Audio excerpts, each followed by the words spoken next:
Voice of a broken dawn, steel towers hum, but the wild runs on.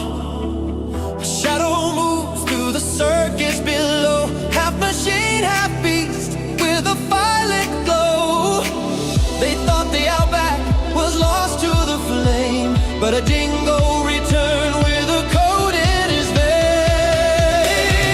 Save up on dingo, racing through the night, claws on chrome, eyes burning bright, guarding a future the core can't control, running on data but driven by soul.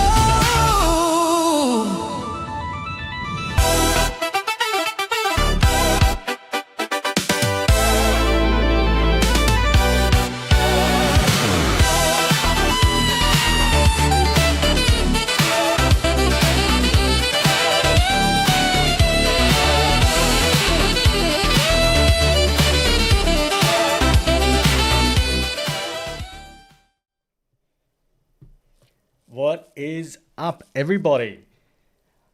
Looking like, people are enjoying the intro music to the live streams and the outro music to my normal videos. But I've been enjoying the great feedback for that from everybody. Sometimes I would go on to the most recent comments on my videos, and I swear, like, at least 20 to 30% of people are talking about how much they have been enjoying the song at the end, which is odd because I don't actually see a lot of people when it comes to who's actually staying around or sticking around for towards the end. It's not very many people, but I guess for people who have stuck around, I'm glad they have enjoyed it. But that's not the topic for today. First and foremost, welcome everybody. I don't know what the times are for everybody checking in. Elisa, who is, by the way, currently ranked number 1 on our top fans.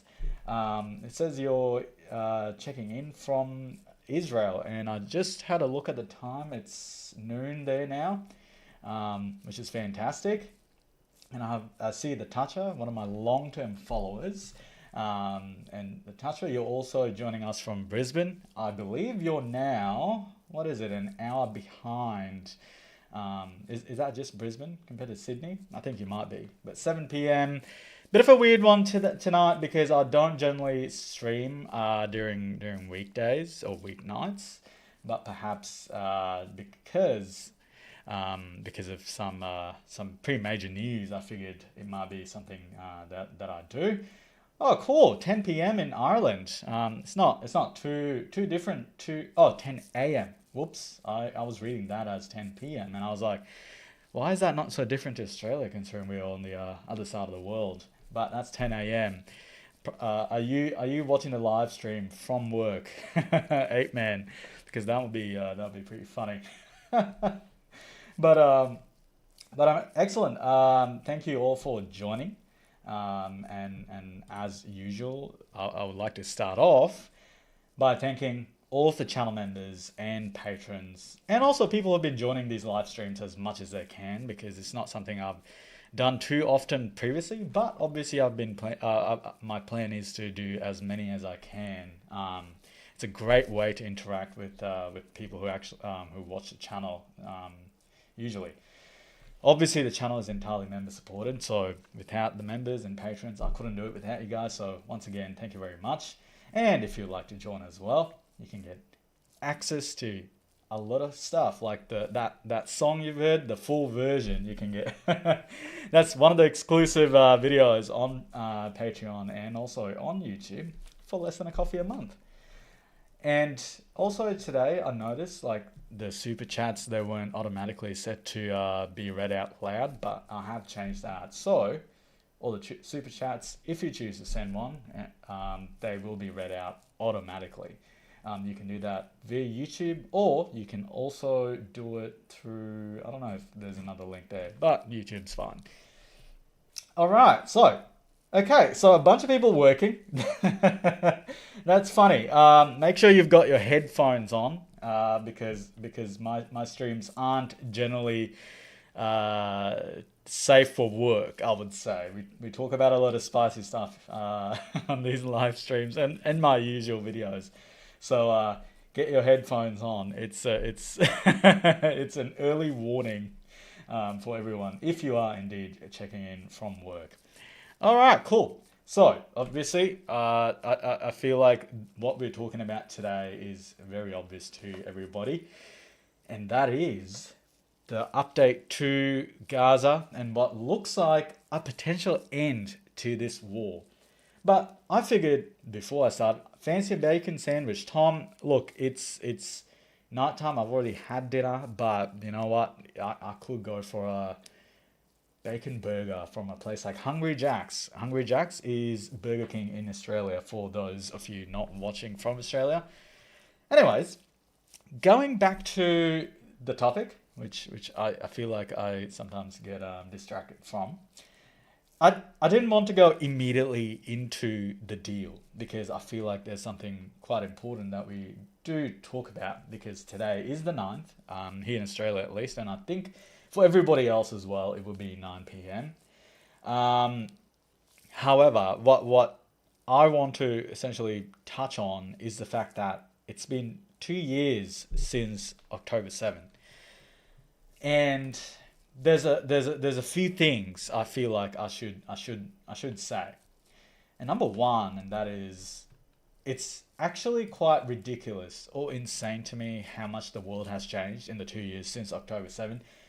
To everybody, it does of course appear to be a rather isolated event in the Middle East, and perhaps one of the tiniest countries in the Middle East, being Israel. And I guess if you're talking about Gaza as well, very small place geographically speaking, and in terms of population as well. And yet, it has impacted the world in a way I feel like I've never ever seen before. And if you follow me on X, I did actually say, in my opinion, that day and what followed perhaps might be the biggest whitewashing project for the religion of Islam in its entire history. I'm talking Ottomans, the Abbasids, all of them. Like, this level of whitewashing, I feel like has never occurred on this scale. And it has never reached this many people, especially in the developed world. Perhaps I shouldn't say developed world, but places like Europe, America, Australia. I feel like that has never happened before, and it has been quite unprecedented in that way. And it doesn't just stop there, unfortunately. Who would have thought that event 2 years ago would have caused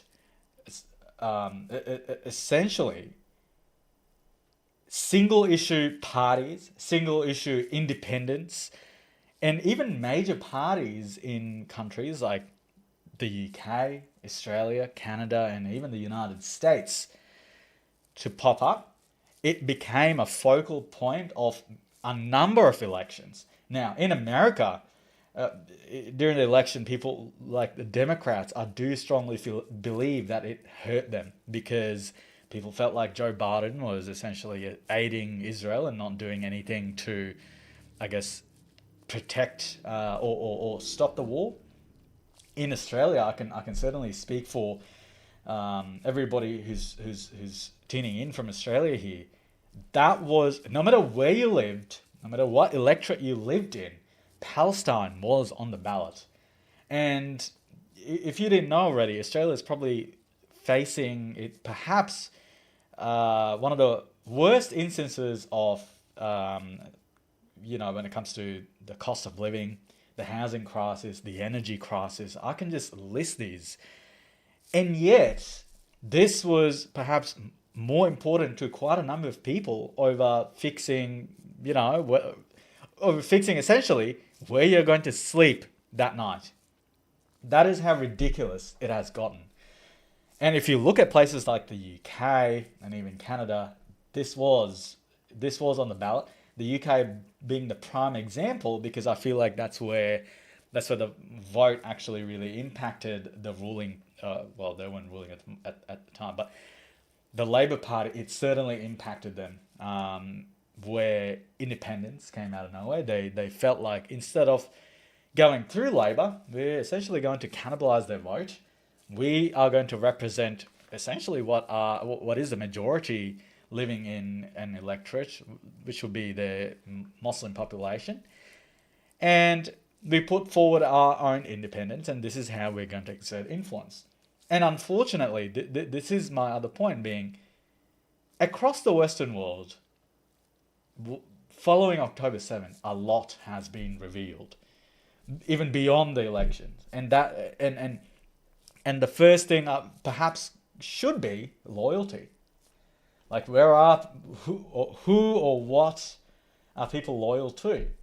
And I think, a lot of these Western countries, they've had a pretty bad past. And because of that, obviously there's a lot of guilt. However, a lot of these countries have tried really hard to try and fix that. In weird ways, perhaps, too.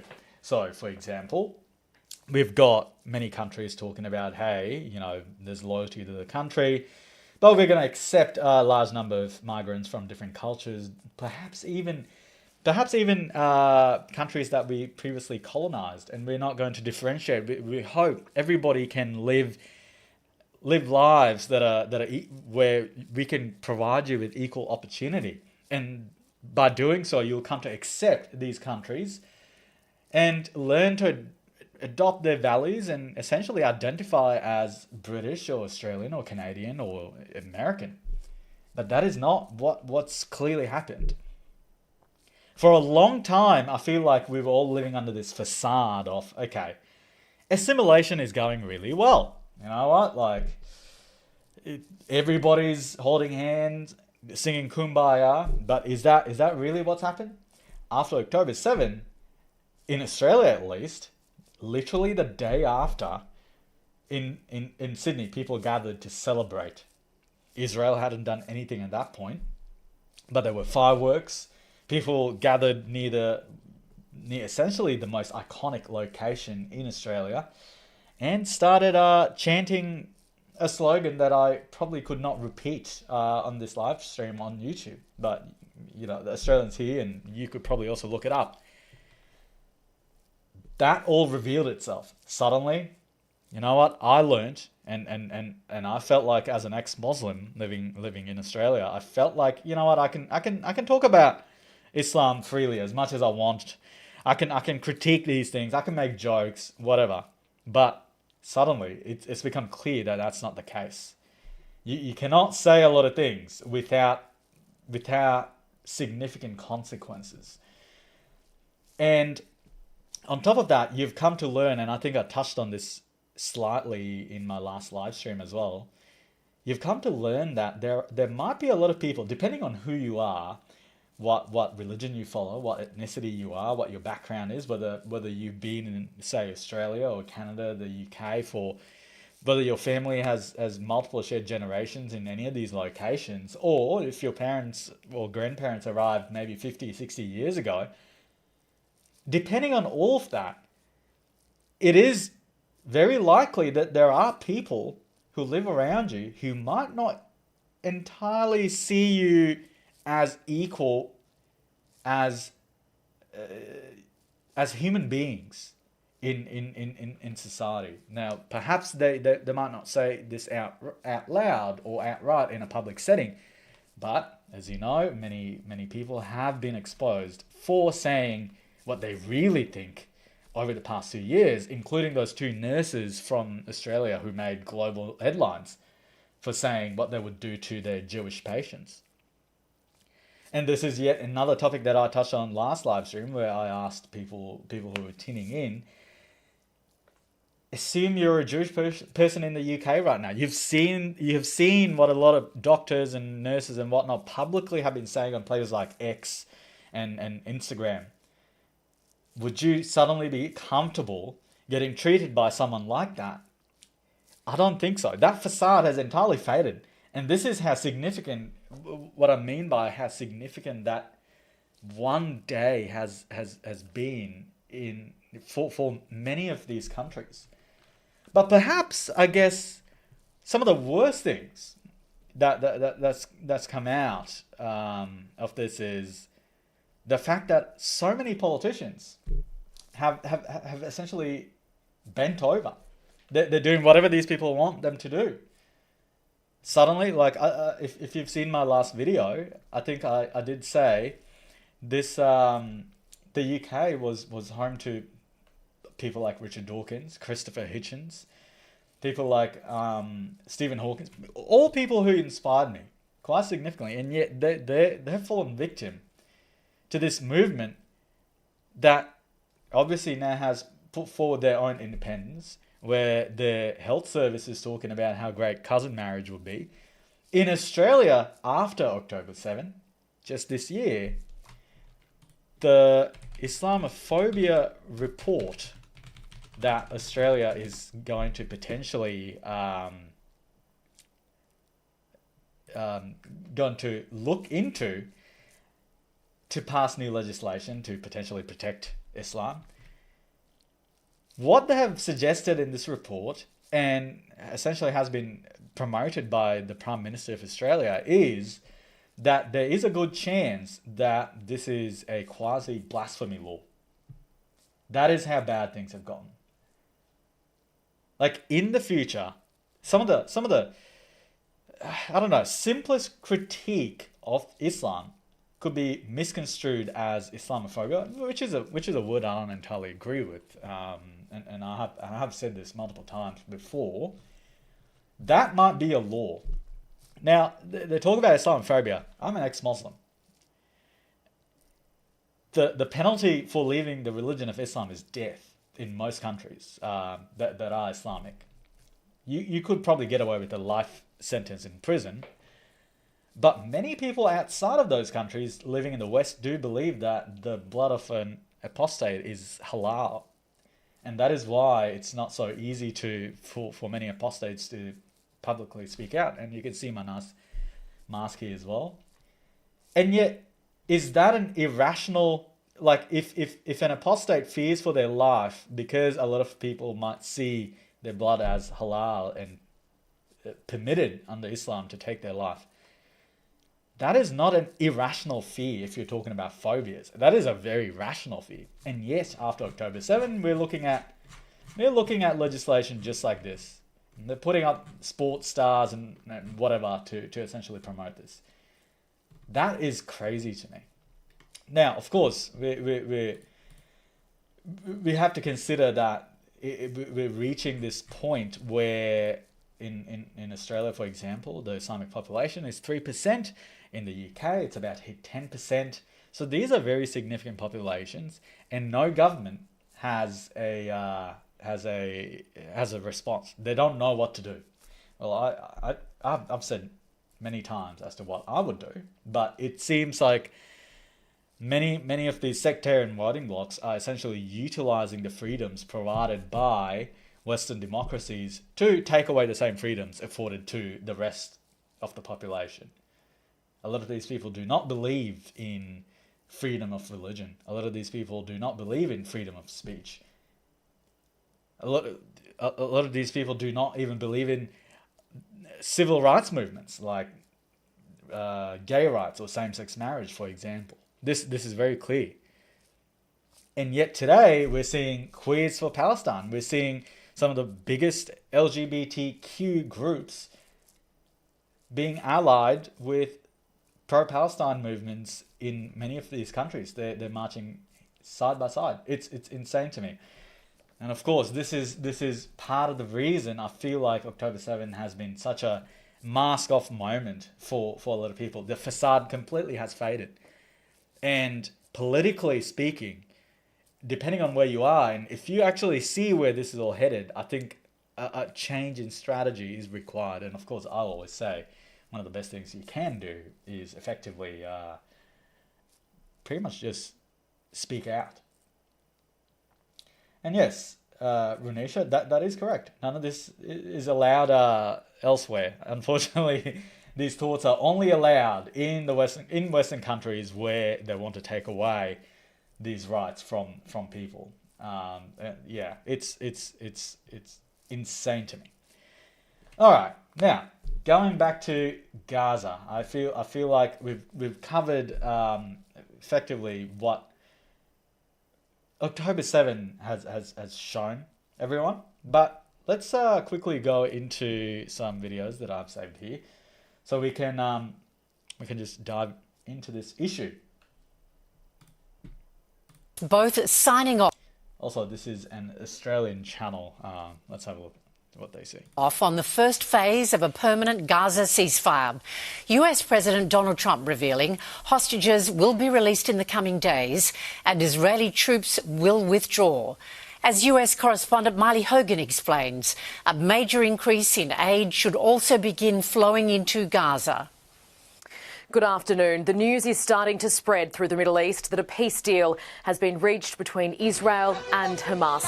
There's been singing and dancing on the streets of Gaza. Tears of joy in Israel too, from the families of hostages. The first phase of the peace plan includes the release of all the remaining hostages in exchange for Palestinian prisoners. Israeli troops withdrawing to an agreed-upon line. The exact details of where are yet to be revealed. Hamas and Qatari officials adding the plan also includes the flow of aid into Gaza. This deal came to a head during a White House press conference. Secretary of State Marco Rubio handed Donald Trump a piece of paper. The paper read, "We are close. We need you to approve a Truth Social post." 2 hours later, Trump posted this online. "I am very proud to announce that Israel and Hamas have both signed off on the first phase of our peace plan." He spoke today on Fox with more details on the hostage release. We think they'll all be coming back on Monday. That'll include the bodies of the dead. The parents are almost more intent, but equally intent is getting in just about all cases, their son's body back than they are as though the young man was alive. It's just the same intensity. They want their baby's body back. Relief around the world today too. Here's Prime Minister Anthony Albanese and opposition leader. Today the world has. Okay, I'm gonna pause right there before we hear Albanese speak, because I feel like that's a different point, which I'll get to in a second. But effectively, I think this is really great news. I will actually just rewind that so that we don't have so that we're not stuck on Albo's face. For those of you who do not know, that is the Australian Prime Minister. Now, of course, I think it is absolutely great news that we're finally at the end of this war. And I think in the last live stream I did say, because a lot of people were certainly suspicious or cautious that this might not go through, because it is Hamas. It's still a terror organization, extremist Islamist organization. You absolutely cannot trust them. Side point, in Islam's history, Muhammad, you could never trust him when it came to these deals and war. He would always backstab you. Anyways, going back to this. So they do have an example there. Going back to this, I do feel like it's actually insane that Donald Trump has been able to do this. But it is quite important that the Israelis get back all their hostages. And initially, I did think they were only going to give back the hostages who were still alive, because they don't know where the ones who had died were, or where their bodies were located. But it appears, based off what Donald Trump said today, that every single person is going to be returned, dead or alive. Now, of course, I think on top of that, it is good that even the Gazans are going to be able to get their aid and, somewhat get a path that allows the war to end, the fighting to stop, and for the world after 2 years to somewhat just get a bit of a breather. That is what I think is quite important at the moment. Now, in my last stream, I did say the parties involved should ensure that Hamas does not make this a propaganda thing again. The last time they released hostages, you saw what they did. They made the hostages wave. There was so many posters, and even some of the bodies that they delivered, they just screwed it up completely by not having the bodies or just giving out fake ones. It's pretty screwed. Now, having said that, I do think this is probably the best deal people can get at the moment. But on top of this, I don't know if obviously Donald Trump didn't say this, but part of the deal also does include a prisoner swap. So I believe all the hostages for, I don't know, perhaps hundreds, if not 1,000 or more prisoners from Israel, they will be exchanged. Now, I know a lot of people weren't completely for this. 2,000, there you go. Yeah, I know a lot of people weren't really for this. However, the problem is at the moment, if you were Israel, if you were the Israeli government, it's been 2 years. None of these deals have been successful. It's just something you've got to take, especially considering some of the Arab countries and Egypt are fully on board this. And of course, there's also Turkey. You've never seen a moment where all of them are on board and just trying to pressure Hamas into doing this. So I feel like, you know what? Just do it. That's how you get them back. Once you get them back, then you can start speaking more specifics and how the rest of it's going to work out. The IDF are going to withdraw to a designated line, and I believe this will all happen by Monday this coming week. So really, really quickly. What we don't know, however, is after this is signed, obviously a lot of people are saying, oh, the PA is going to come in. That's the plan. That was the original plan. Members of Hamas who are still remaining, they'll get amnesty in Qatar or wherever they want to go. Nothing will happen to them. But at the same time, I have read news where they're talking about how Hamas members want to still stay. So they haven't figured that out. But as I said, do the hostage exchange first before you get to that, because I feel like that likely is the most important thing for the Israelis to sort out. Now, going back to my ex, you can see, yeah, I knew this was how they were going to celebrate. Unfortunately, you know, I think even previously when there had been a momentary ceasefire, the Gazans who for some reason cry when they are fighting the war, come out when there's a ceasefire saying we have won the war. And here they are.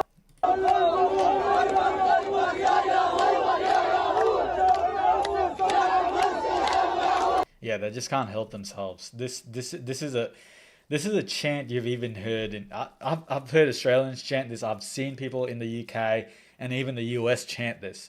I did a video on the history of Jews and Islam, and I explained in detail how this chant came about. It's historic, and it was essentially a war chant before going to war with Jews. And they're chanting this. They're chanting this as if they have won. They're celebrating a victory, which is crazy to me. Like, I know delusion runs deep in Gaza because obviously they've carried out this one attack that's changed the course of history in the entire Middle East, and all their allies have been absolutely destroyed, or they're dead or weakened significantly. Even Qatar's not safe. Even they're scared and they're shaking because they're like, oh, we can't hide these members of Hamas even in our hotels because they're going to get them. Not even the Iranians can protect Hamas members in their conference rooms because, as you know, some of their most important members got blown up while they were in Iran. So I don't know what they're celebrating. Like 80% of Gaza's destroyed. Hamas is almost entirely gone. Their entire leadership is gone. You've been complaining about this famine, not having enough aid, all this for 2 years, and now you're celebrating? Like, where's the famine? Where's the genocide here? Like, it doesn't appear to me that these people have gone through any of this. Well, Will, I'll give you a counterpoint on that. You can't chant this. So if you chant this, but about any other group, what's going to happen to you?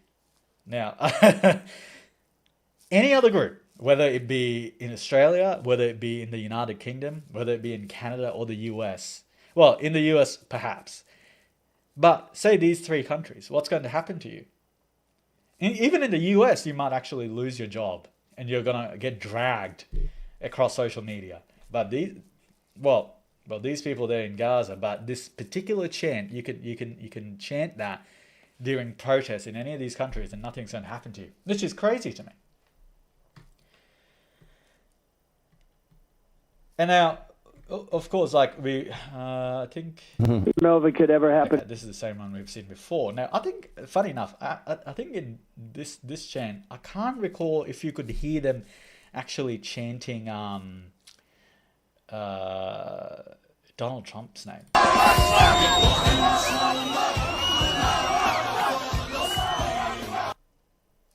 don't think I can actually play that music. Sometimes you get copyrighted if you play music. But as you can see, yeah, all these people are having a great time. But you do notice, like, if you zoom in and if you just have a look through the people, it doesn't look like I'm not trying to be funny at all, mind you. I'm not trying to be funny. I'm not trying to be facetious at all. Like, none of that.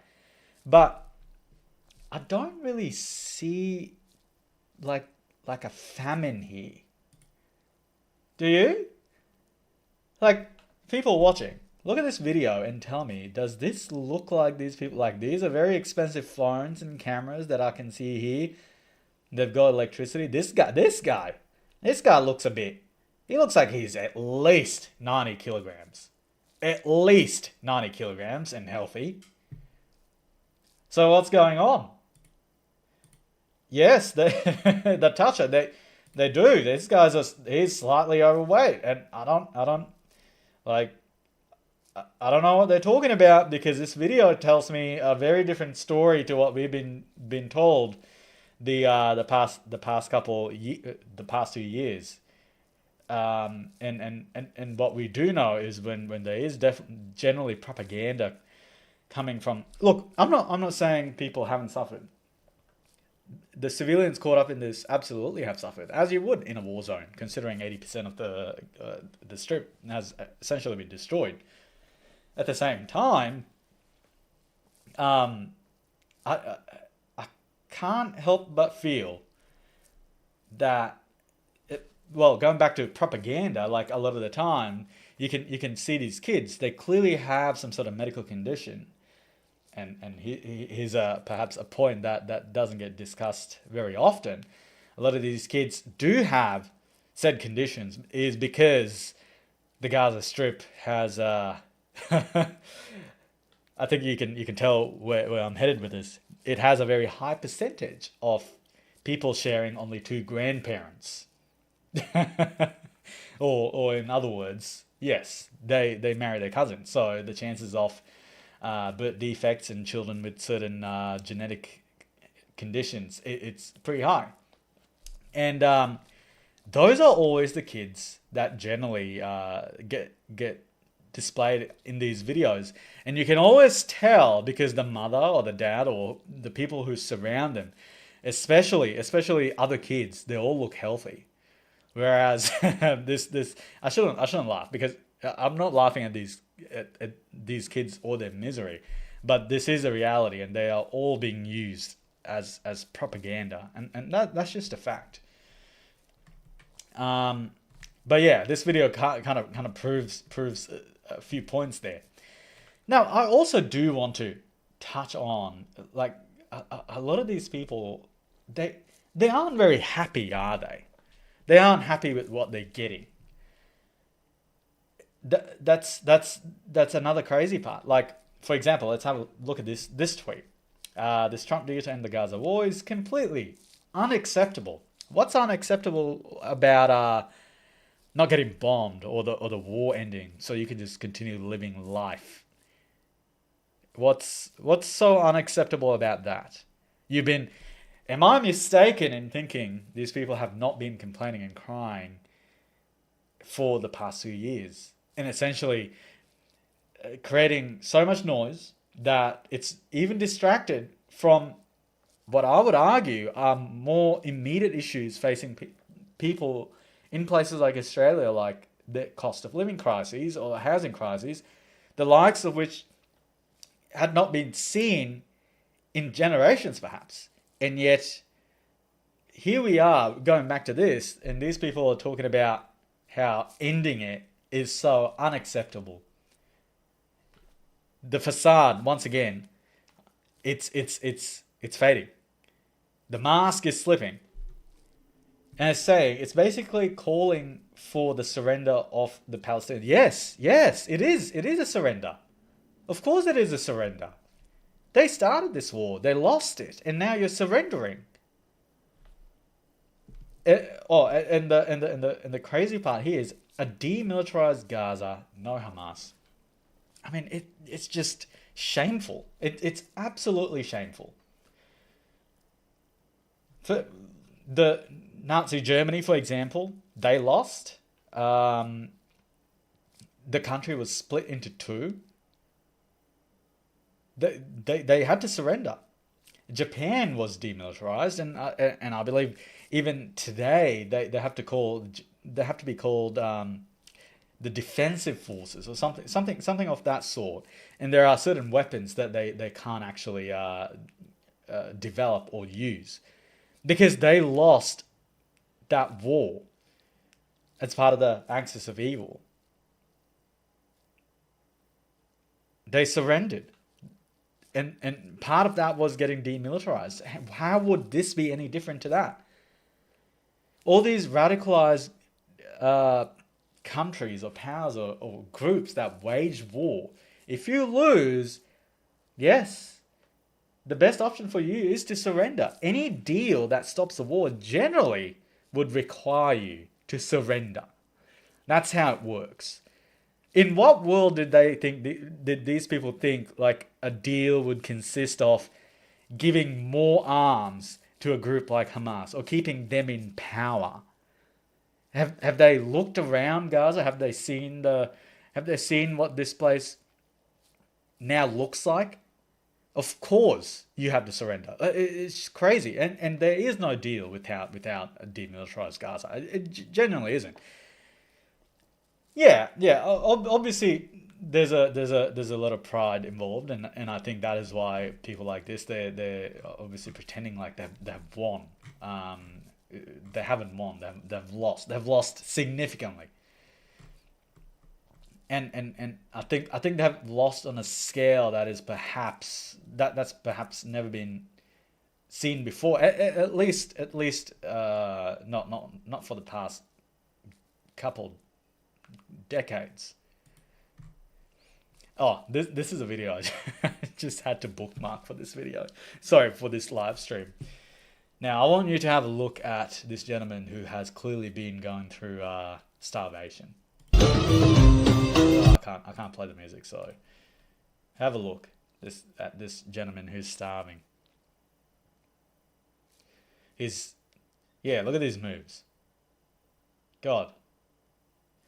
Now, it's quite interesting, isn't it? Like, if you have a look at some of the genocides throughout history, whether it be the Rwandan one or the Armenian one, some of the photos or the Holocaust, and you see what people look like after they were liberated.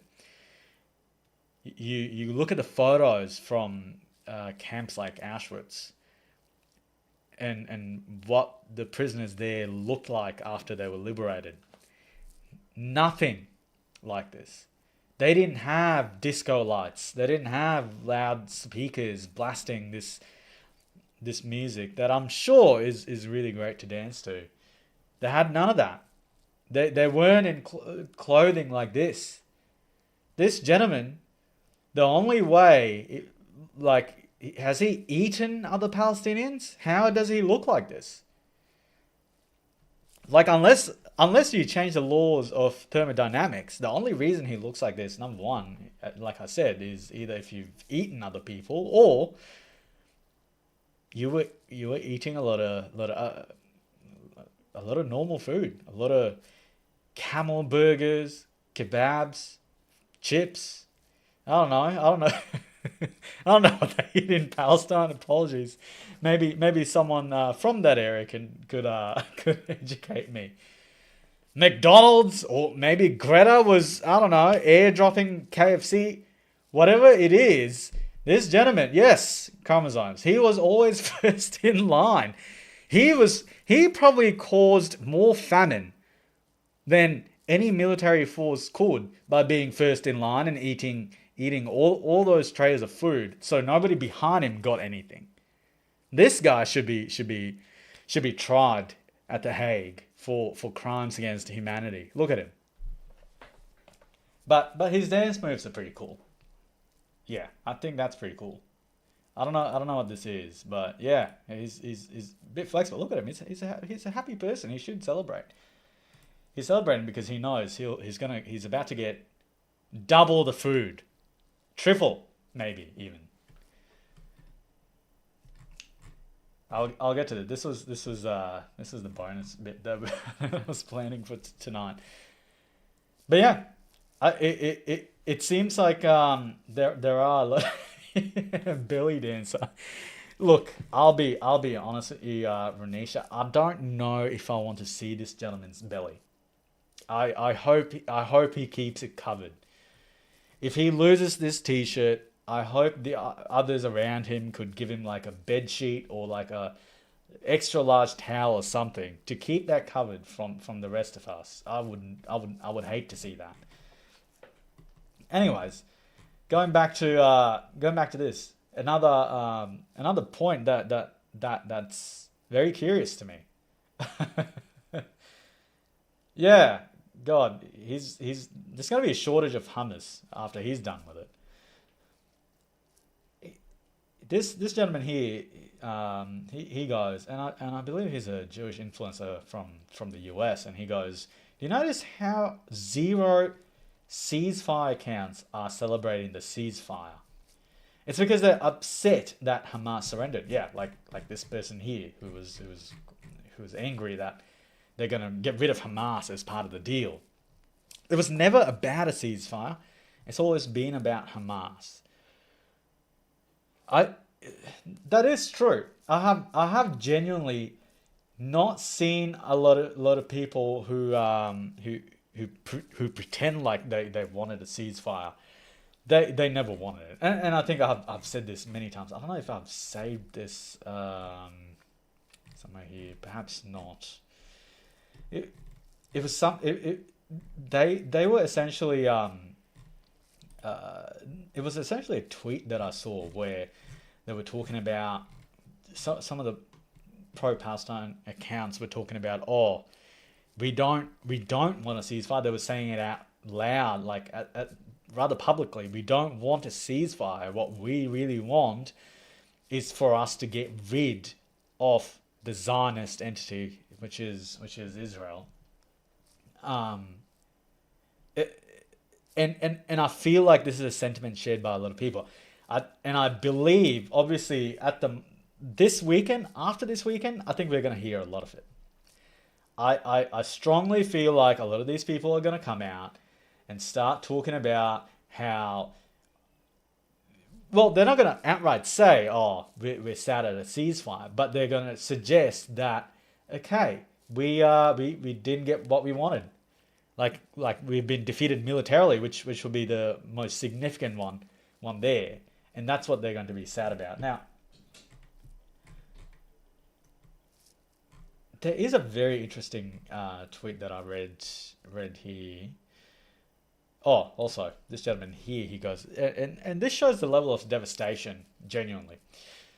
734 days, 67,000 killed, 169,000 injured, 83% of Gaza's infrastructure destroyed, 90% of its buildings reduced to rubble, almost 300 schools wiped out, all universities destroyed, hospitals gone, and over 1.6 million people left homeless and displaced. So I've got to ask, I actually like this. Was it all worth it? Genuinely, you can list these numbers, but was it all worth it? The Israelis left in 2005, 20 years ago. They dragged their people out. You can see those videos if you go look them up on YouTube. They dug out graves and even took the bodies. They left 20 years ago. And this attack, and I always say, the people in charge, Sinma, they knew they knew that this would be the case, which is why the day before you have tapes of them taking his rather large wife, his kids, flat screen TVs or LED TVs. I don't know what they were, but they look pretty modern. They look pretty large. They took all of that into their tunnels because they knew what was about to happen. And all of this, all these people, they're essentially acting as human shields for these people. Did these people get to go to the tunnels? No, they did not. It was members of Hamas who were hiding in tunnels for 2 years, hiding with the bodies of hostages, or dead or alive, and eating aid on camera, and essentially putting these videos out while we were also getting videos of people struggling for food. So I've got to ask again, like, was it worth it? Because it clearly was not. And it goes beyond just Gaza, as I've said. Iran has lost, I think, most of their air defenses. They've lost, I feel like, a large majority of their launches as well.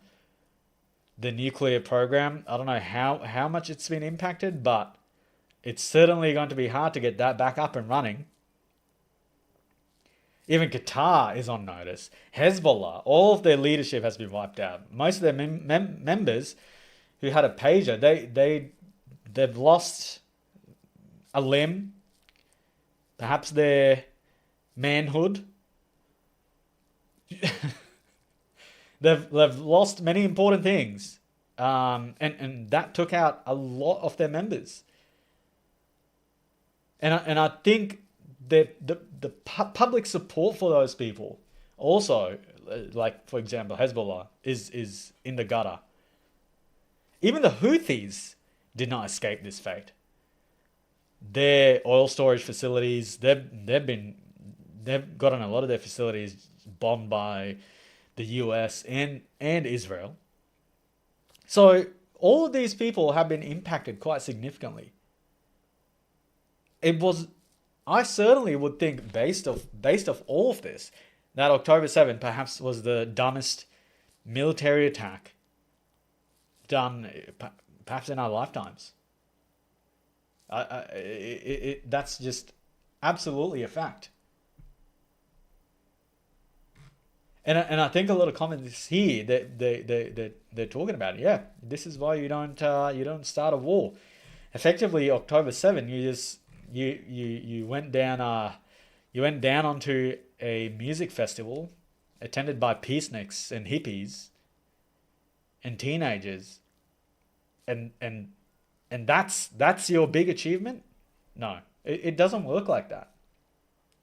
Absolutely not. And if we this is actually another important point that I feel like, if you don't know who this is, you can actually check him out on Jubilee. He debated some pro-Palestinian Western voices, and he's Palestinian as well. But he's very anti-Hamas, and I think his solution you would certainly like. Now, this is a very important tweet because I feel like what the Israelis and even the Americans have done did really impact a lot of the Islamic or Muslim Arab powers. So he goes, what caused Hamas to agree to give up its chief bargaining chip, the Israeli hostages? For phase one of the deal was the unprecedented pressure against the terror group from Turkey, Qatar, and Egypt. The Turks want sanctions relief. The F-35 stealth fighter, which I don't think Donald Trump should give them. I am strongly against that. New F-16s, maybe that's okay. And greater cooperation with the US. The Qataris got the apology from Israel for the failed airstrike, and the US commitment to Doha's national security through a new agreement pact, and in exchange had to deliver the hostages, which means delivering Hamas. Now, if you didn't know, Qatar actually has a very small population, and they barely even have a military. I think the American base that they have is probably their best defense. So Qatar can pretend like their biggest weapon is information. They wage an information war on everybody, and all of that funded through their gas industry, obviously. So they're not that strong militarily. And if a country wanted, I feel like Qatar is, militarily speaking, they would be probably very easy to defeat in conventional war. Now, Egypt has been terrified of the spectre of forced displacement of Gazans into the Sinai Desert, and its mobilization of the Egyptian army on the country's eastern border raised tensions with Israel and threatened the peace treaty between the two countries, not to mention US foreign aid. I know Egypt gives the US gives a ton of aid to Egypt, but I think obviously that's, well, you call it aid, but it's essentially buying political favor internationally. Cumulatively, this meant that the three countries applied enormous pressure on Hamas, which is isolated, militarily weakened, its allies defeated, and without options. I think this is a great point, honestly. Yes, Kurt, because the Egyptians, you've seen the wall they have near the Rafah crossings. It's one of the most militarized border walls I've ever seen. And they certainly do not want a refugee crisis on their hands. But I think Qatar also got spooked quite significantly, because they have the impression that even the US wouldn't really know up until perhaps that it's too late if the Israelis want to get them, and we're not talking about bombing military facilities or anything, but if they want to perhaps get a high profile target, I feel like even Qatar, they're spooked. They know the US and the Israelis are probably going to get them. And the US is probably not going to give them warning. Like I believe last time they did tell them, it was already too late. So there's that spooked them. With the Turks, once again, I know there's a lot Erdogan wants from the US. This point with the F-35s, I do not believe is a good deal. They can have the F-16s, but Turkey is untrustworthy. I don't even think they should be in NATO. Genuinely, I don't think they should be a NATO member. They're quite untrustworthy. Erdogan he's unlike most European leaders. So I don't believe that should be the case. Now, I did say that I would get back to the point of Mr. Albanese, and the reason I wanted to get back to him and even Keir Starmer and Emmanuel Macron is the fact that they've all come out. They've all come out online, and they're now talking about, we fully support what Trump said, blah blah blah, and Carney as well, from Canada. They all come out, and now they're sort of pretending like, this is pretty great.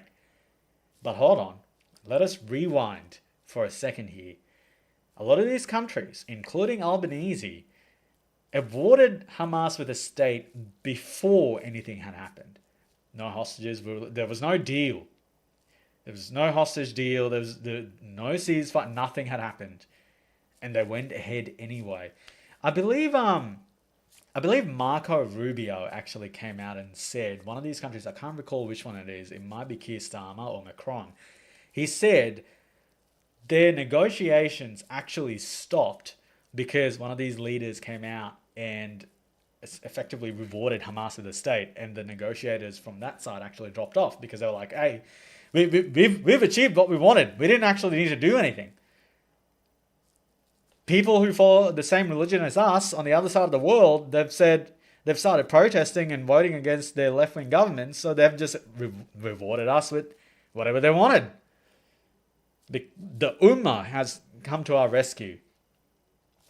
So it's very ironic and hypocritical, in fact, that these people have now come out and they're jumping on the bandwagon when all they have done up until this point is just, to put it simply, they've just been a bit of a nuisance, isn't it? Like they've been like pests, just sort of flying around.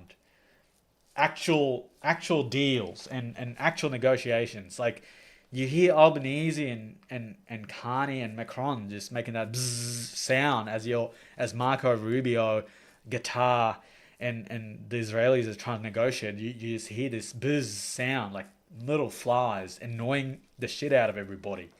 I think that's what these people are like. And of course, it's because they're being held hostage to their sectarian voting blocks, but they have not helped at all. And for them to now come out and say, "Oh, yeah, we're in full support of this," no, we're not going to accept. We're not going to accept, number one, and we're not going to forget either. We're certainly not going to forget how you've dealt with this issue. Yeah, the Four Stooges. God, it's not fun talking about how these people have acted throughout this whole deal. Now, this tweet here, what do they say these days? Even though I call it X, like that's just my normal way of calling this platform now. I haven't called it Twitter in a long time, and yet I still call these tweets. I don't call it an X. I don't even know what it's meant to be, but I'm assuming it's still a tweet, so we'll stick with that. So this guy goes, Gaza has been, who is this actually? Okay, a political analyst. He goes, Gaza has been destroyed. Hamas no longer threatened. He must be Israeli. Iran has been severely struck. Hezbollah is much less of a threat. Children in the Gaza border area will now grow up without red alert sirens every few weeks. There will not be another round of fighting with Gaza anytime soon. Reality has changed. In the war for independence, we've also paid a very heavy price in lives. And it ended in victory, one that is still celebrated to this day. We are in that same place now, and that is what the enemy will come to understand. Yeah, the Tata, it was pretty bad. I honestly didn't use X before Elon Musk bought it, because I felt like it was just like it was very one-sided, and anybody with an even a slightly conservative voice, you could get banned for something really simple. Like I remember if you dead name people, you could get a permanent ban off Israel. Oh, sorry, not Israel, off Twitter. So I did not use it before Elon bought it. Like even Blue Sky today, it on my using my alter ego of the dingo. I only signed up I think this year actually. Yeah, at the start of the year. I didn't even use it any other way before that. Now there is another video here that I felt like was pretty important for us to watch, which is effectively what Hamas is getting out of the peace deal with Israel. Obviously we've got to look at what the other side's getting. It reads, after responsible and serious negotiations between Hamas and the Palestinian resistance fractions regarding President Trump's proposal in Sharm el-Sheikh with the goal of reaching an end to the genocide against Palestinian people and the occupation's withdrawal from the Gaza Strip, the Islamic resistance movement known as Hamas announces it has reached an agreement stipulating an end to the war on Gaza, the Israeli occupation's withdrawal from it, and the entry of aid and a prisoner exchange. Stephen Cook is a senior fellow for Middle East and Africa Studies at the Council on Foreign Relations in Washington, D.C., and he expressed skepticism about earlier ceasefires agreed upon between Hamas and Israel. I asked him about his take on this ceasefire deal. Well, of course, it's hard not to be skeptical about things and agreements related to this conflict in Gaza, but there is reason for hope this evening.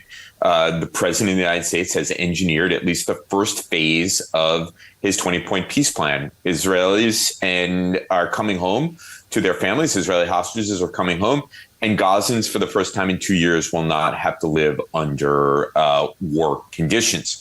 And there should be lots of aid that will flow into the Gaza Strip. That's the first part of a 20-part plan. Count me as skeptical as I was in January about the implementation of the subsequent 18 points of the plan. Already, Hamas is litigating its disarmament. It is also litigating its role in the Gaza Strip. Just to remind your viewers, Hamas is, by dint of this 20-point plan, is supposed to disarm and is not supposed to have a political role in the Gaza Strip after the end of the war. Now, one of the other major sticking points was, why do you think they agreed to this as part of this deal now? Well, they haven't. They've only agreed so far to release the 20 hostages that are alive. There's another 28 dead hostages that the Israelis are desperate to bring home as well. Hamas has said that the bodies of those hostages would be released as field conditions permit.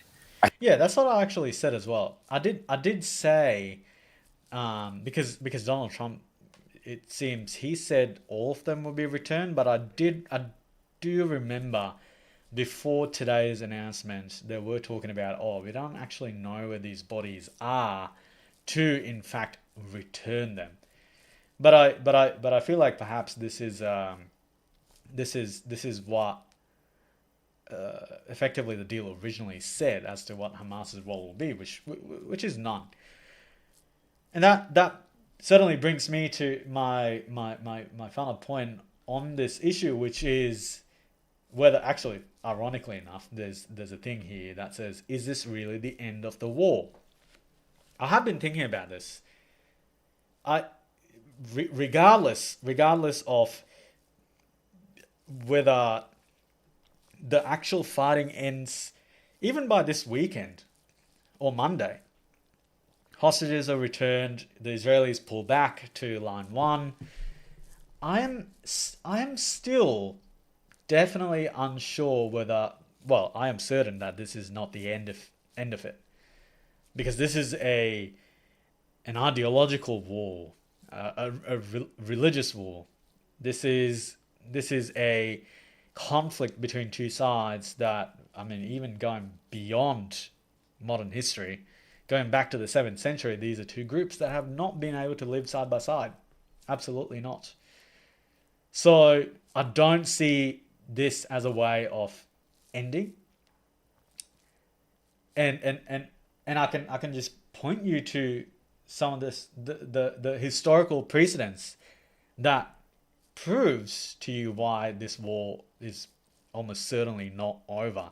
Now, it might not be a full-blown war like what we have experienced for the past 2 years, but I feel very strongly that this is going to be a very long ceasefire until the next big event happens.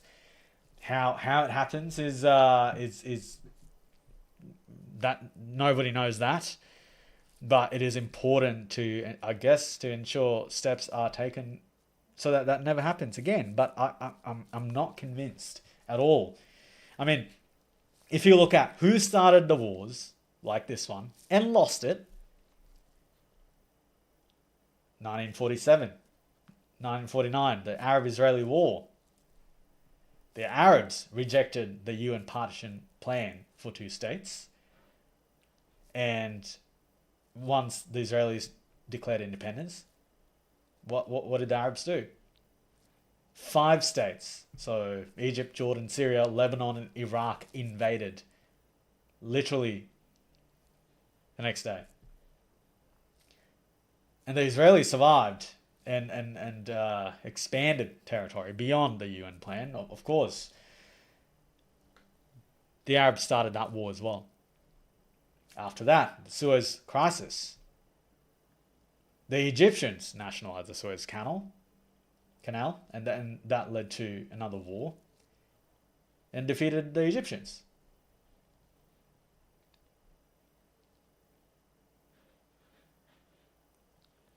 The 6-Day War, once again, started not by the Israelis, the Egyptians, when they expelled UN peacekeepers.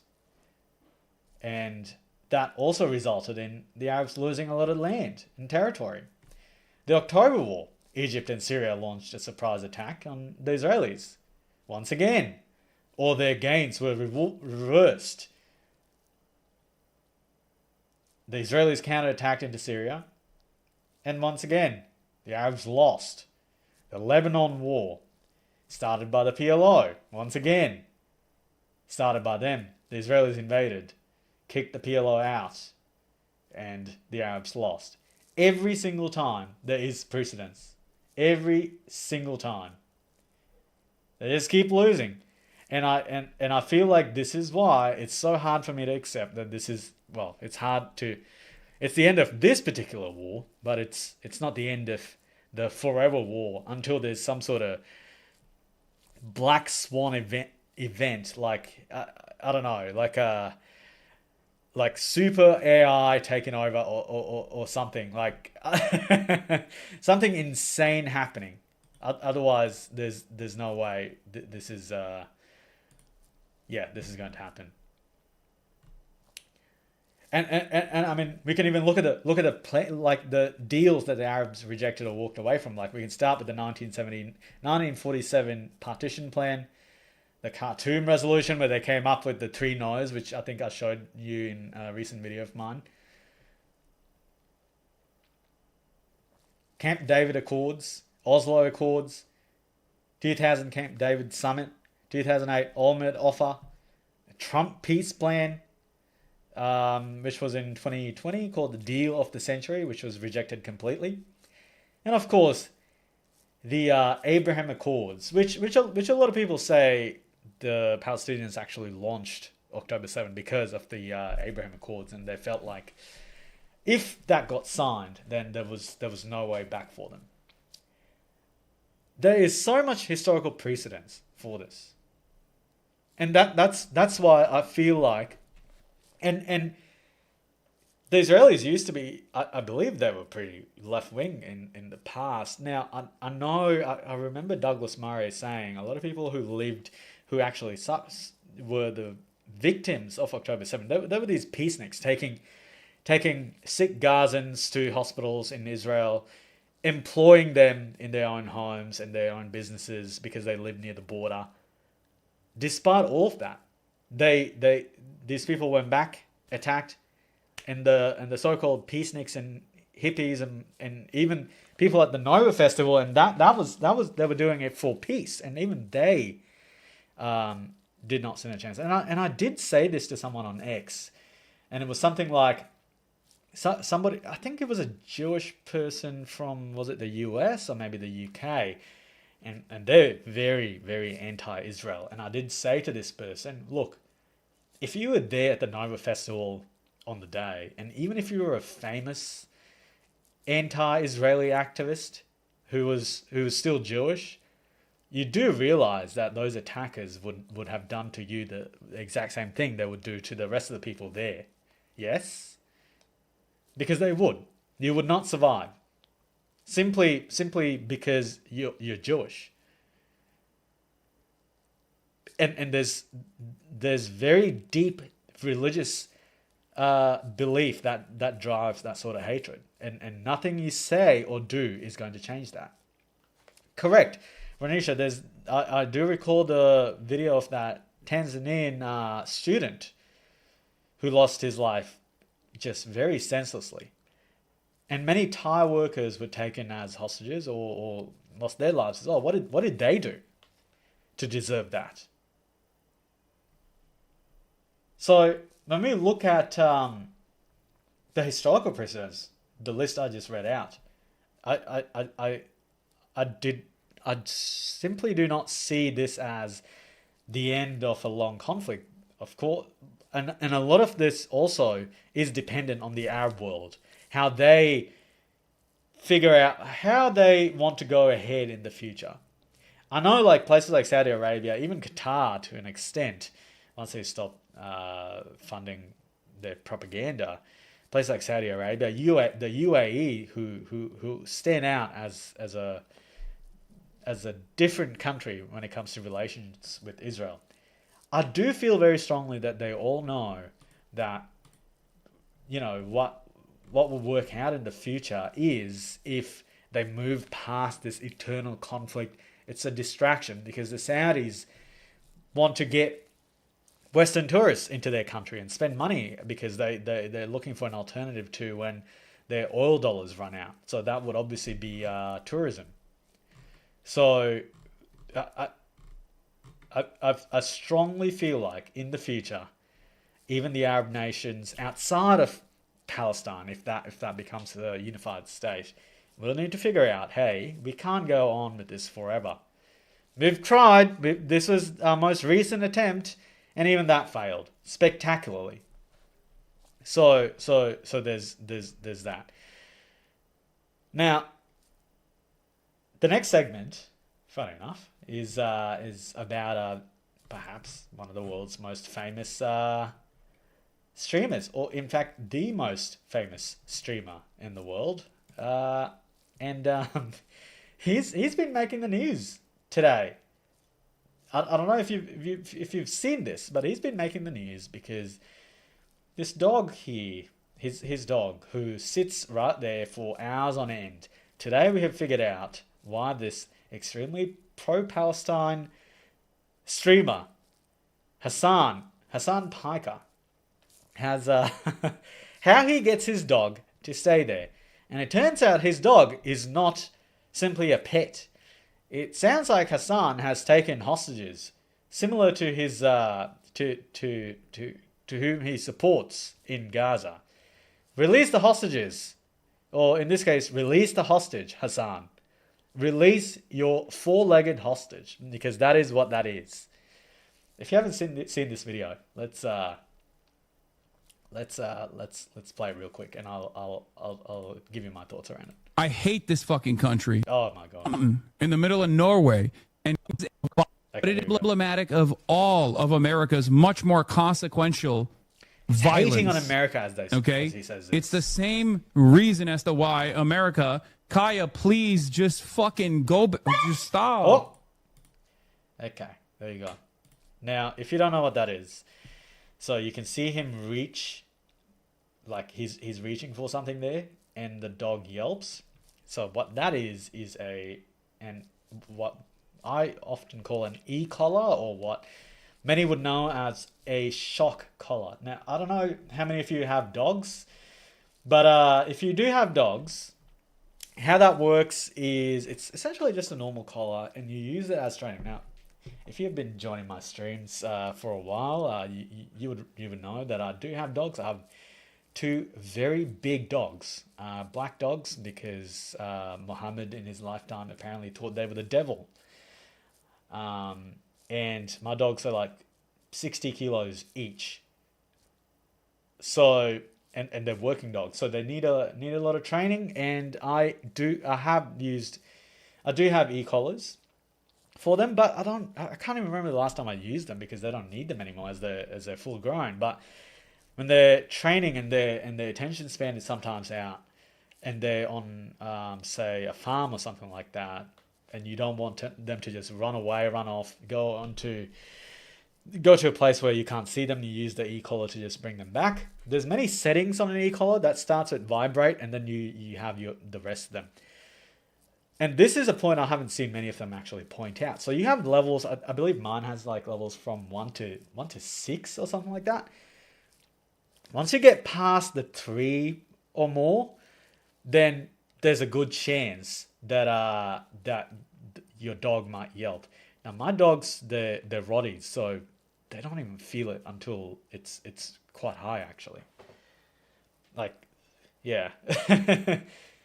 But with they only get to that level, like Hassan's dog here, if you have it turned up very high. Generally, when you're training dogs, you do not, you absolutely do not need to turn it up that high. You can even have it on vibrate, and once you actually put the collar on, dogs are better behaved because they know that it's on. Like these days with my dogs, for example, sometimes I don't need to even put them on if they need to be well behaved. Sometimes I can just say the name of the collar, and they'll be all good. Like that's why I haven't needed an e-collar in so long, because after a while they just know what it is, and they don't need it. But it appears that this dog Kaya here, I don't actually know what breed this is. I couldn't really make it out. It's a large breed, but it doesn't appear like it doesn't look like a working dog to me. But it is very crazy to me that an e-collar is being used in this instance. And for a dog this large, he is using the e-collar to make it stay there for hours on end. For hours. It is absolutely crazy to me. Like I feel like a lot of people have actually said, yeah, that dog is always there looking like a prop. As I said, it's more appropriate to actually say hostage. The reason why it stays there, it now seems like, is because he uses this e-collar for this large dog to just stay there and not move for hours on end. That, my dogs, during the day, they're always walking around, and they're lazy dogs. And yet, even after, like, say, an hour of sleep, they'll just get up and move around and go to a different spot. Or they'll come to me. Like, if I open the door to this room right now, they'll both come running in and jump on me. Like, and they're lazy. Yeah, and he's got this. Yeah, KL. That is exactly why he's doing this. And I think I saw. So, what Hassan did essentially was he showed everyone this collar. I think I have it in my bookmarks here. Let's see. I'll get to that in a second. Oh, here we go. See, he lied to people as to what it is. He shows you this collar. And he goes, look. Actually, here we go. And he's going, oh, it's not an e-collar. It's got a flashlight, and see, it doesn't have prongs, and all it does is vibrate. But the reality is, he's actually he's lying about this. Now, if you look closely, you can see that he's put some black tape over where the touch points are. And the other crazy bit is, this particular collar has prongs on it. So there are two little prongs that are like this. That's the touch point that touches the dog's neck. They are removable. And the reason they can be removed is because you get one. If you buy a really good e-collar, which I believe this is, you get like a really short one for obviously dogs with short fur, and a long one if you have, say, like a long fur dog, like a golden retriever. Because if you use a short one for a dog that's got a lot of hair, there's a good chance that it would not connect. So what he's done here, he's a sneaky bastard, isn't he? He's removed them, and he goes, oh, it's all it does is actually vibrate. And he's so sneaky that he's put tape on this. And this person here, Jay Viper, he actually went and looked at the owner's manual, and you can see that he's removed it. And he actually put tape over the touch points so that people would think, oh yeah, this guy, it's only a vibrate function. Yeah, Hassan, absolutely. Like, he's such a nice guy. He wouldn't do this to his dog. I can assure you, if it was just a vibrate function, no dog's going to be yelping. By all sense. Now, e-collars are a very standard training tool. I know a lot of people don't agree with that particular training method. And I don't necessarily think e-collars are required for like your more docile breeds either. Like if you have a Labrador or a Golden Retriever or a Corgi, you don't need an e-collar. You can just train them normally, like with food or toys. But if you have a working breed that gets easily distracted, or a working breed that has the potential to be dangerous, whether it be a German Shepherd, a Belgian Malinois, or a Rottweiler, this is a great training tool. So,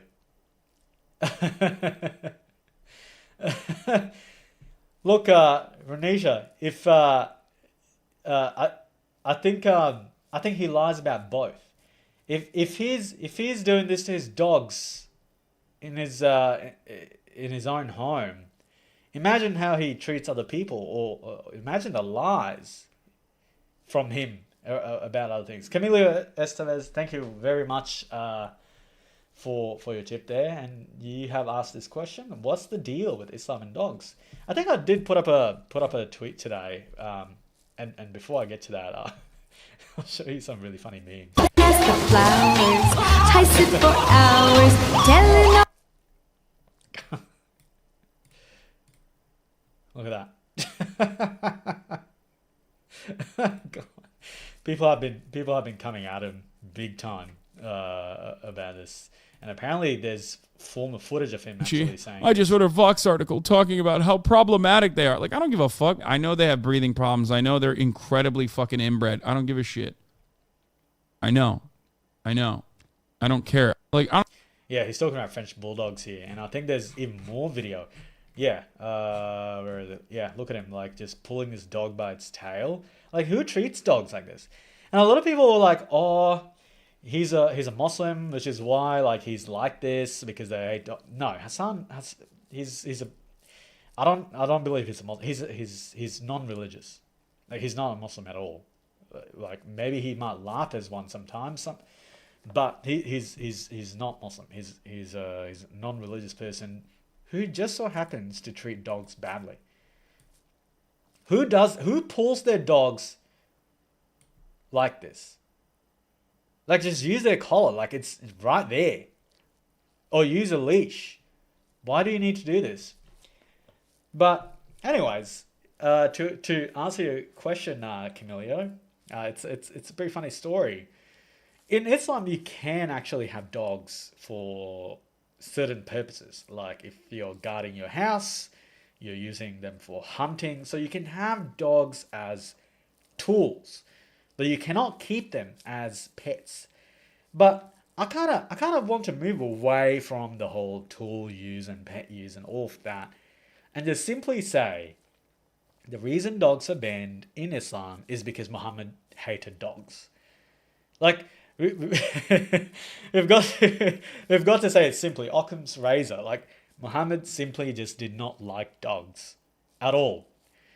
But we know he had a lot of issues, psychological issues. He might have potentially been schizophrenic. He was almost certainly someone with OCD. The way, I think I've done some videos previously on my live streams where he essentially, you know, the way he would eat or enter a house or go into a bathroom, or you have to step in with your right foot and exit with your left, or eat with your right. Do all that. He was extremely obsessive like that, and he's passed that on through the hadith to Muslims to live exactly like that, which makes a lot of like ordinary Muslims just as OCD. Like, it just makes them OCD because they feel like they're following the hadith, which is really weird in my opinion. And if you know like how cults work, that sort of control is how you brainwash people further into those cults. And Islam, I've said many times, you could argue it functions exactly like a cult. Like I don't actually know where cult ends and religion starts in the case of Islam, because I feel like it's just entirely cult. But anyways, the reason and I put this up on X today, and it's a really funny story, and I unfortunately once again the story is is related to Jews and even Christians in this case. So when he first declared his prophethood, he was talking about how obviously that he's the last prophet, and talking about his prophethood and whatnot. The Jews and Christians in Medina did not believe him at all. They asked him a lot of questions, and in one of these instances where he was asked this question, maybe I can actually bring this up. What's the hadith where Muhammad claimed revelation didn't arrive because a puppy was under his bed? I want to go straight to the hadith. Essentially, he was like, "Oh, where is it? Oh, here we go. This is from Bukhari. Sorry, Muslim. So, one of the most authentic hadith. So, apparently, the reason why he couldn't answer the questions from those Jews and Christians is because he said the angel Gabriel, or Jibreel in Islam, was meant to come to him and give him the answers. But he couldn't immediately do so because there was a delay. Gabriel or Jibreel couldn't enter the house because there was a dog. So they searched and found a puppy under his bed. And the Prophet Muhammad asked his followers to take the puppy out. It's a ridiculous story, honestly. Oh my God. Yeah, so they took the puppy out, and that's when an angel of God, an archangel, was like, "Oh, the puppy's gone. This tiny little cute puppy is gone. Now I can enter the house." So, yeah, he blamed all of that on chromosomes. This excuse is pretty much your dog eating your homework. And you'd love to hear this though, chromosomes, because there are certain verses about adultery. I believe Muhammad's young bride Aisha actually claimed that a goat ate that verse. So it was, that's why it's not included in the modern day Quran. So there is in fact a story about one of God's revelations to Muhammad not existing because a goat ate it. Believe it or not. It's that ridiculous, yes. But yeah, this is just part of one of the stories that essentially is the origin of why dogs are considered impure, and that is why Muslims do not keep them as pets. Now I do know, like, some people, like there's this new candidate running as governor of Georgia. What was her name? There's a Muslim candidate running. Oh, here. Ruwa Rahman. I don't know if she's Palestinian, but she's running as to become the governor of Georgia.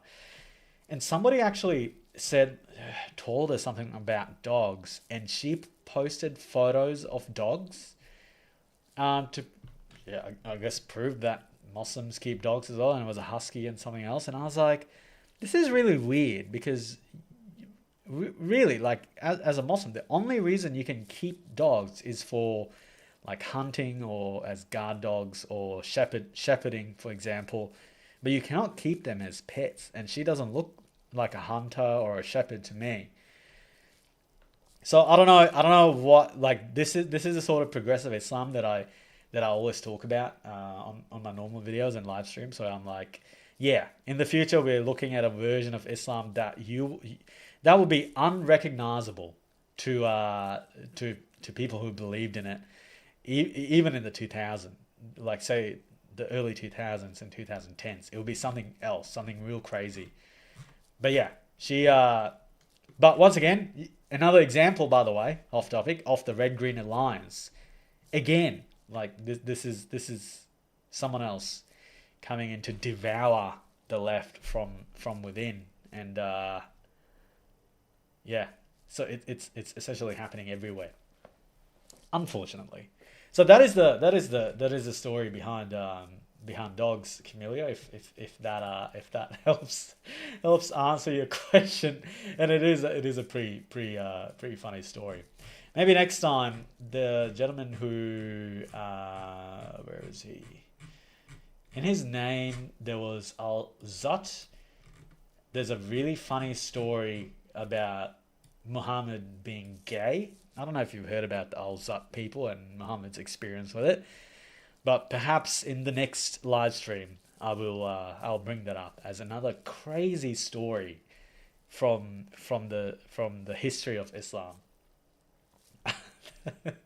It's like when I actually say tell you these stories out loud, it reinforces how insane they are. Like even this dog story, like it's ridiculous. So yeah, in the next, don't worry, Natasha, in the next live stream, I will plan for a more YouTube friendly version, so I can tell everyone the story.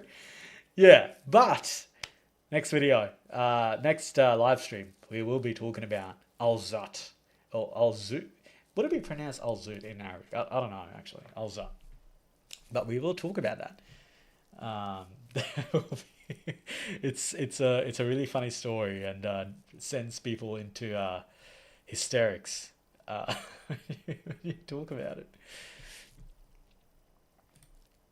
All right, I think that was the perfect segue into one of my favorite parts, which is Q&A. Now you get to see my face full on. So, all right, we will do a little bit of Q&A before we wrap up.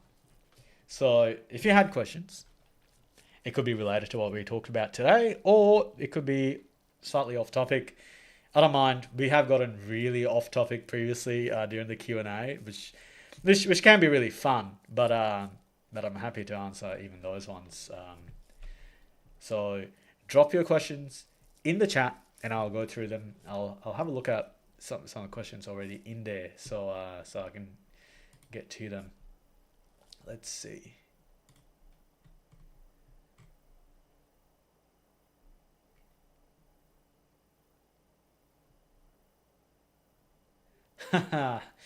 Camellia, you go, how does one get...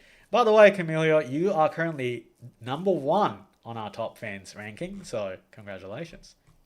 Huge shout out. I always see you comment on my videos as well, so shout out to you. You go, how does one get prophet status without making any prophecies? Well, that's a lot of Muhammad's stories, honestly, he just borrowed them from religions around him, and even pagan customs and ideas in pre-Islamic Arabia at the time. That's all he did, really. And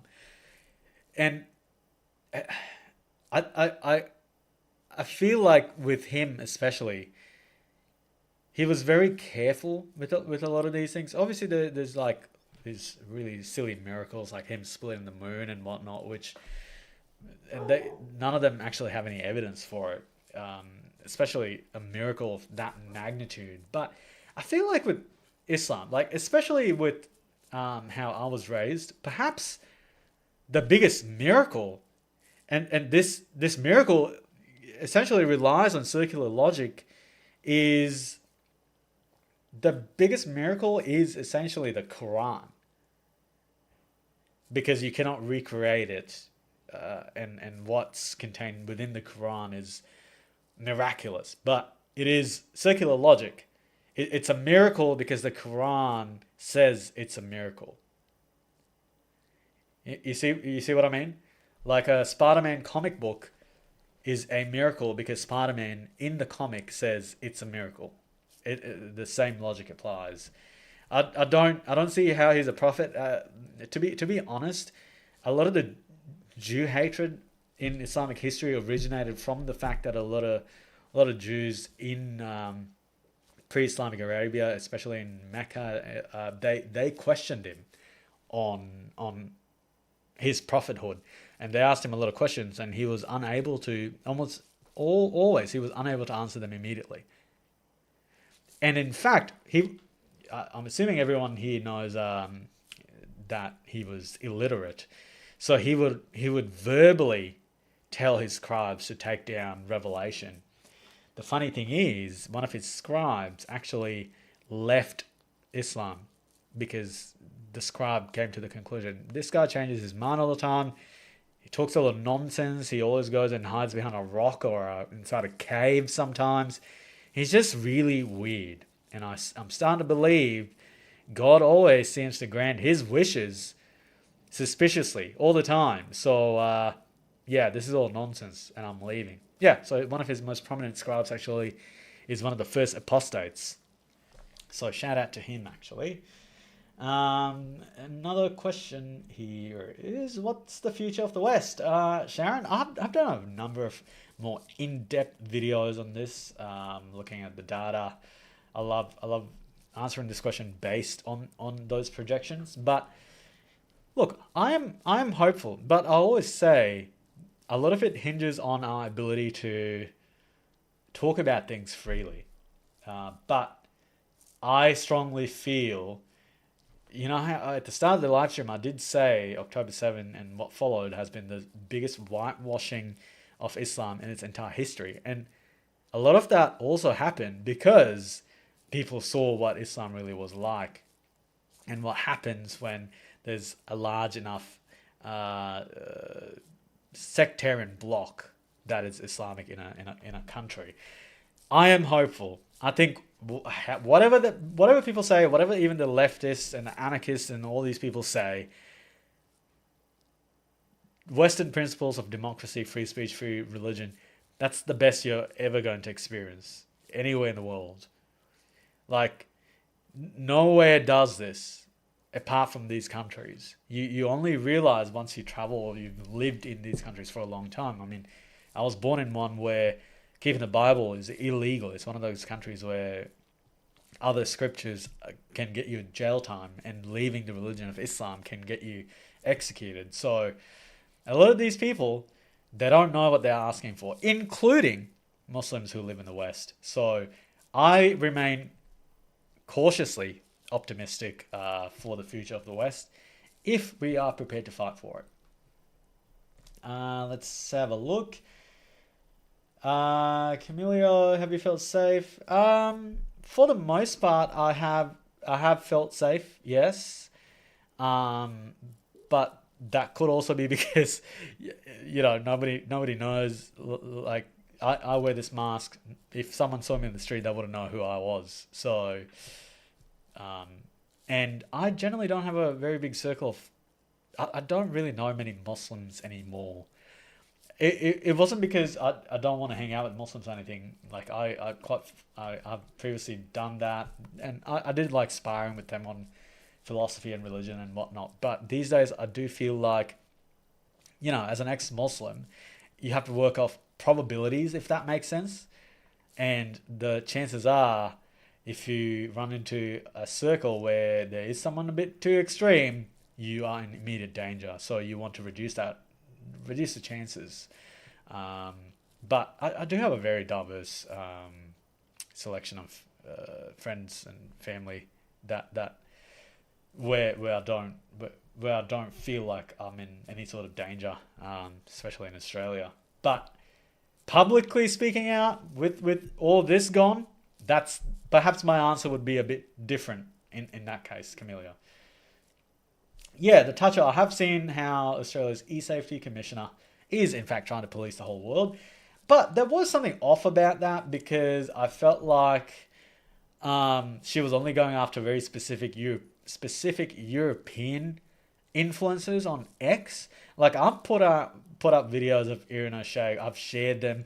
I've even done a video on YouTube where I didn't put the more graphic parts in it, but I put in a little bit of it, like just her on her seat and the other guy and whatnot. But yeah, I didn't get anything like that, and I don't recall any Australians getting anything like that. So I don't know what she's doing, but she has previously even tried erasing that video of Mari Emanuel getting attacked by a Muslim terrorist not too long ago, and with that one she tried to erase that video entirely from the entire internet, regardless of who you were. So, but you can always rely on the Streisand effect.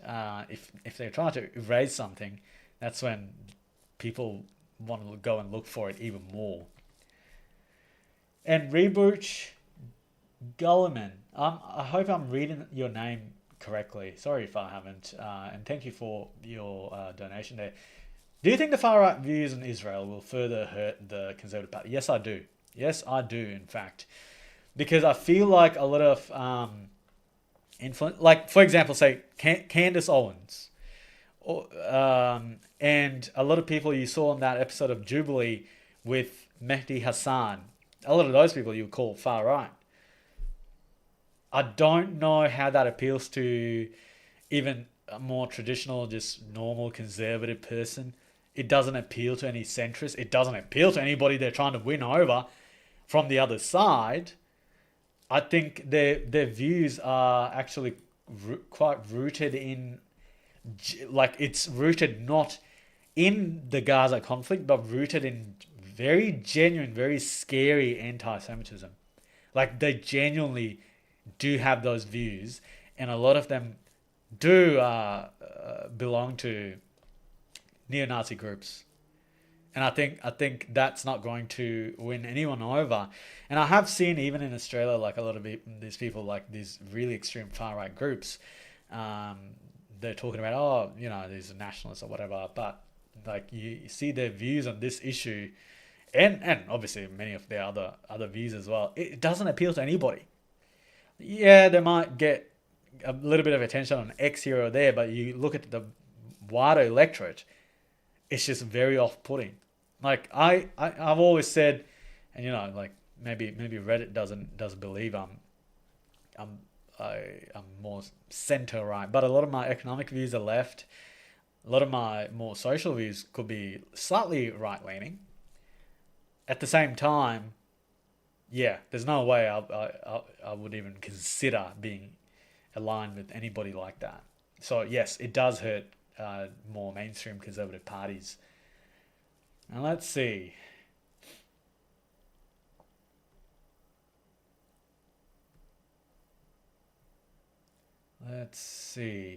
Caliph put out a very interesting comment here. I'm sure he's a Muslim here, so he goes, "There's no victory to be gained against Islam." I don't know about that. Most Islamic countries currently, the people aren't doing very well. You look at places like Pakistan, Bangladesh, they aren't doing too well. They're doing horribly, in fact. Yemen, some of the most populous Islamic countries in the world, they're doing terribly. Submit to Allah? No, I won't. Because he doesn't exist, unfortunately, Caliph. Let's see. Renisha, you go, oh, I have a question. The UK has 150 plus jihad first. No, I don't think so. Funny enough, I actually don't think that's required, primarily because I don't, like I've said it many times after that issue, that name jihad isn't, so I wouldn't, it's not something I would do. And Gaza from AU. Good day, Dingo. Welcome to the stream. You have caught me at the at the tail end of the Q&A section, but if you didn't have a question, just drop it in the comments below. But most of the live stream, I have already covered the topics, so you can all feel free to always rewind back and watch it from the start. Yes, Slim Chi midweek stream, something I have wanted to do, but I will still do something on hopefully this Saturday. maybe a little bit earlier, maybe in the morning or something, so that I can finally catch people from the US. I'm sure they like every time I start at night around this time, it's like 2:30 a.m. in some parts of the US. So yeah, they're not joining. So hopefully a little bit earlier in the day could work, even on the weekends could work for everybody here, even in Australia on a weekend though. Let's see. I don't know if that's relating to Australia, but yes.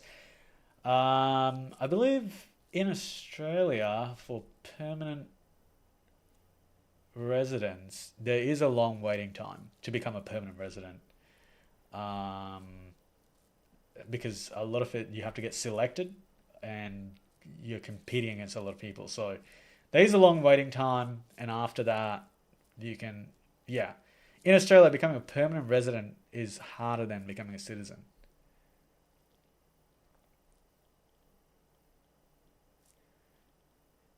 Swaggy Scallywag, what was your favorite Cyberpunk build? Oh, this is a great question actually, but I cannot remember now, unfortunately. Because it's been so long since I've played Cyberpunk. But at a certain point, what I did was I think I used like a mod to just unlock everything, and I became one of those. I can't remember what the name for those are. Like I got all the upgrades so that my character just goes insane at certain points. I'm sure you know what I'm talking about. But in Cyberpunk, the way I played was mostly like with a katana and a submachine gun. I thought that was a really fun way to play. But I did not get that secret ending with the character who's played by Keanu Reeves. I decided to go in with crap. Well, who's that? Who's that girl who lives with those bikers and whatnot? Yeah. So I just went in with that crew, and that was the final mission. Yeah, I keep forgetting all these names suddenly. Johnny Silverhand was a cool character. Like if you had asked me this question like maybe roughly a year and a half ago when I had just started the channel and the Cyberpunk actually, that was when I was playing the game. Pan Am, yes. Yeah, I went in with her, and then I did another ending because I wanted to see what else it could be. And I did the ending where V ends up in space. I still chose Pan Am as a romance option, even with that ending. But I ended up in space and she's not very happy with you. Because if you choose the correct ending with her, I think you go off with her to find a cure. But with this ending, she's pissed off because she's sort of, you've gone to do your own thing. Yeah, Kurt. Yeah, we are. Like I said, during these Q&As, sometimes it sort of gets out of hand. But you can see Kurt and the others who've played Cyberpunk, you can see the Arasaka logo. Oh, is it on this side or this side? Yeah, it's here. Islam, thank you very much, Kurt, for your donation. Islam is peaceful and stuff. Yeah, piece of you here, piece of you there. Most of the time when it does happen. That's the only way where that would be where that statement would be accurate, Kurt. Nathan goes, have you watched any of the Ghost in the Shell anime? I have a long time ago, a very long time ago. But I haven't like I like the aesthetics behind anime obviously, but I don't get time to watch it like religiously anymore. When I was young in high school and that, I used to watch like One Piece like a madman. I used to really have this obsession with the admirals in One Piece. What was his name? Akainu, the one with the one with fire, and there was also who was the one with the light? he could move just as fast as light because that was his power. Kizaru or something like that. Used to be a big fan of him as well. I just loved the admirals back then. I was like, these are the coolest dudes ever, because at the time when they were revealed, I feel like there was not they were the peak of power in that anime. Yes, I am nerding out at the moment.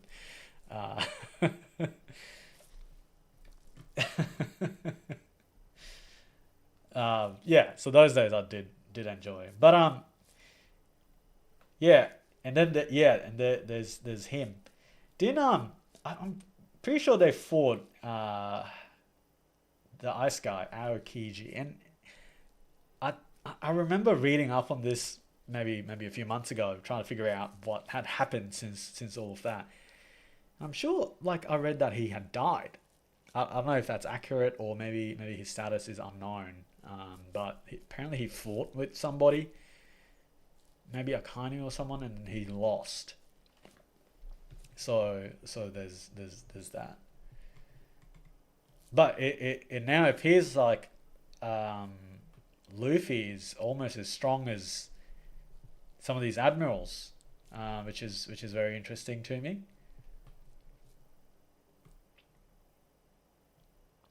Yes, Timmy, Religion of Peace. I always say it's not even a joke. I feel like a lot of people, like, they make jokes out of this, but I say this very seriously.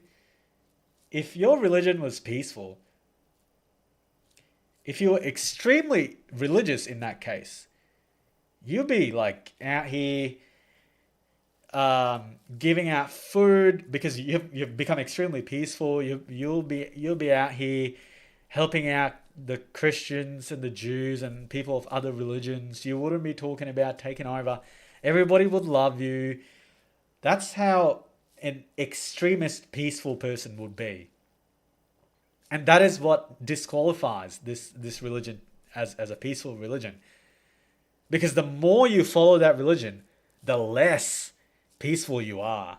So how could you label that a peaceful religion? I don't know. I think that immediately disqualifies it. And I think I even put something out on X today that said I believe the whole religion of peace thing came from the Iranian regime in the 80s, because they needed to essentially create more propaganda around whitewashing Islam for the masses in the West.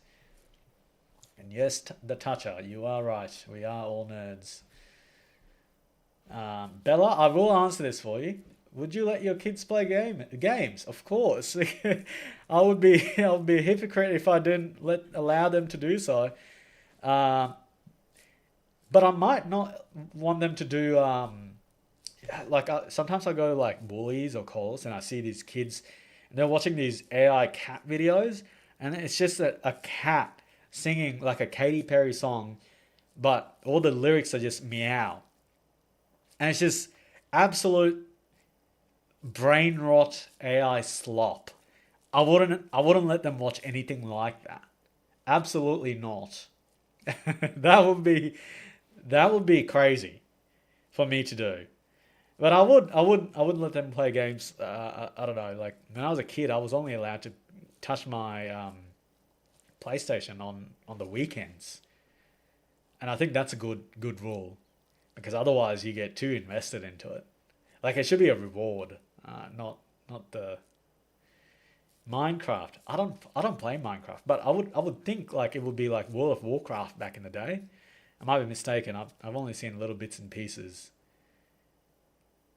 I don't have kids, so I'm perhaps not the best person to answer that. But I say this ironically. I used to play GTA as a kid, like San Andreas, on the PlayStation, and Mortal Kombat. I grew up on playing Mortal Kombat all the way from the original Sega games. And that game itself was a reason why the age ratings for games came out. And yet I used to play that. Yeah. Look, I could only play on the weekends, but I used to play everything. Baldur's Gate 3, 15. Yeah, maybe. But I wish I could show you guys like the posters I have right in front of my computer. I think I put up a photo on Patreon and even on YouTube members. But what I'm looking at straight ahead of me is a poster of Mass Effect 3, Metal Gear Solid 3, and Baldur's Gate 3. So all number 3s from trilogies. But as we're just talking random stuff at the moment, I think in the future this black background here, that wouldn't exist anymore. I would have an actual nicer backdrop. Hopefully plan to get like the logo that you see on the bottom left in my usual videos, just that in the back, some nice stuff in the back. Yeah, it'll be cool. Instead of this black screen I've got. Gamers Republic, yeah, it's one of the best games I've ever played, honestly, and I've never played a game like a previous one before. And my build was, I've forgotten all the builds now, but my build was one of those blue what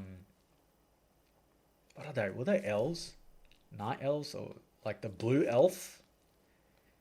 Where in Act 1, if you pick that one, you can just walk through the enemy camps and they'll be all really scared of you. That's the build I picked, which was really fun.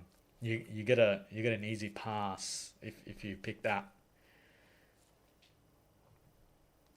And I was a was it Warlock? No, I was a Paladin. Yeah. I was a Paladin X something else. I can't recall what I chose now. Oh, I was a Paladin Bard. Because I wanted all the really funny dialogue options as a Bard. Like with the bosses, I didn't have to fight them. I could just make them die just by talking to them and just talking absolute nonsense. Yeah, really enjoyed that. All right, everyone. We are almost at 10 p.m. But thank you very much for joining me tonight. Yes, gamers, I was a drow. Maybe in the future we can I'll put up a video game or something during one of these sessions. But thank you very much for joining. I hope you have enjoyed this live stream and the topics we discussed previously. And once again, shout out to everybody who supports the channel, either through membership or signing up through Patreon. If you are interested and want exclusive access to all of that as well, you can sign up for less than a coffee a month. Just click the link in the description and on the channel as well. And as always, if you would like me to discuss any videos, posts, or anything like that, feel free to tag me on X or just shoot it through to me on a place like Discord. And I'll sure to keep it in mind. For those of you tuning in from Australia, have a good night. And for the rest of you, enjoy the rest of your day. And I'll see you in the next one. See you later. In the neon haze of a broken dawn, steel towers hum, but the wild runs on. A shadow moves